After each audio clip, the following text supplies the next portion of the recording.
Hi guys, I hate having to respond to these things, but it must be done. So Brexit supporting Ali Miraj asked a question that, while on the surface sounded pretty reasonable, was more flawed than Boris Johnson's New Year's resolution. Now, he mentioned a few things here. The idea of rejoining the single market and the customs union, the problem it would have with voters, especially those in the Red Wall, and finally his description of both the US and the European Union. Have a listen to this. Now, Sir Keir Starmer is trying to reset relations with the EU and has made negotiating a closer trading relationship a priority for economic growth. And I just think, I'm just going to pause there and give you my question before I give you my thoughts on all of this. This is very interesting because I was at a debate just a few weeks ago at the Battle of Ideas down in Westminster about whether Labour should run headlong, arms open, into an embrace with the EU, given the fact that it's focused on growth, or supposedly focused on growth. And the biggest thing, some people argue, that would stimulate growth in this country is to rejoin the customs union and the single market. Okay, before we continue, and I've been over this before, the UK is not going to rejoin the single market. It's highly unlikely, let me put it that way, because it would have to adopt the four freedoms, and it would still be a rule taker. It would make more sense for it to be a rule maker and adopting the four freedoms. There's very little advantage in the UK being a member of the single market but not being a member of the European Union. It makes more sense for it to be a member of the European Union than being a member of the single market. And it would require all 27 other countries to agree to the UK to join just the single market. And, this would take a long time. It would require a massive amount of political support in Britain. And you'd be selling people the idea of, well, we're still going to be a rule taker. So, long story short, the UK is not going to join the single market. Or, let me correct that, it's highly unlikely it's going to join the single market. Now, when it comes to the customs union, there's a possibility of having being part of the customs union. Once again, this would require a lot of negotiations. It would take a long time, but it's more probable than joining the single market. But they're not doing that. And they're not doing that, I think, because it's politically inexpedient and political suicide to do so. No, I don't agree with that.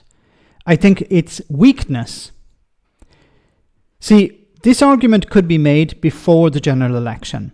Labour didn't want to rock the boat. They don't want to upset the apple cart. They don't want to frighten the red wall.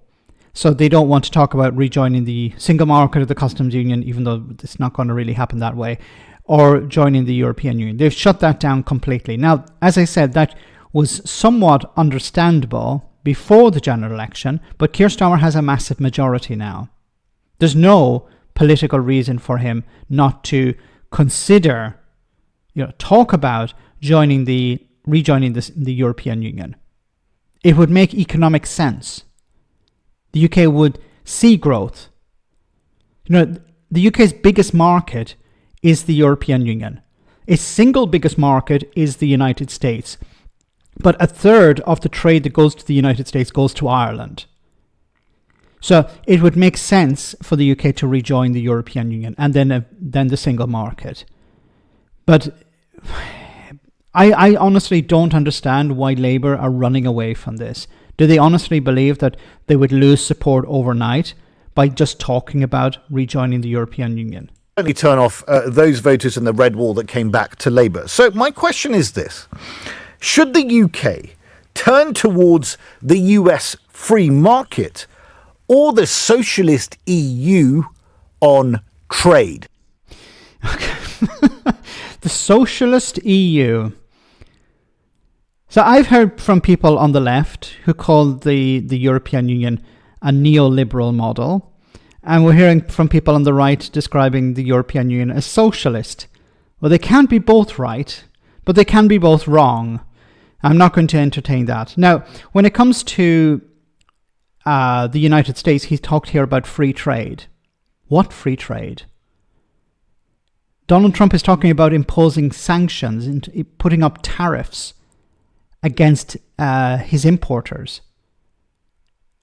imports from China. He wants to put up tariffs against imports. This is not free trade. This is the opposite of free trade. This is protectionism. So I don't know why you're calling it free trade with the US. Now, when it comes to a free trade agreement or a free trade deal with the United States, it wouldn't actually benefit the UK. The UK is in a better position now than it would be having a trade deal with the US. And I've mentioned this on I don't know how many occasions. The UK is a smaller body, the smaller partner in the negotiations. It's going to be pushed around. The US would demand things like access to the NHS and the selling of hormone-treated beef in Britain. And this would create problems, of course, with selling goods into the single market across the border into the Republic of Ireland or across the Irish Sea border into Northern Ireland. So it wouldn't make any sense whatsoever. The situation is better now than having a trade deal with the US. And once again, it's not free trade. Trump is talking about protectionism. Let me know in the comment section, guys, what you think. As always, your comments are greatly appreciated. Thanks a lot.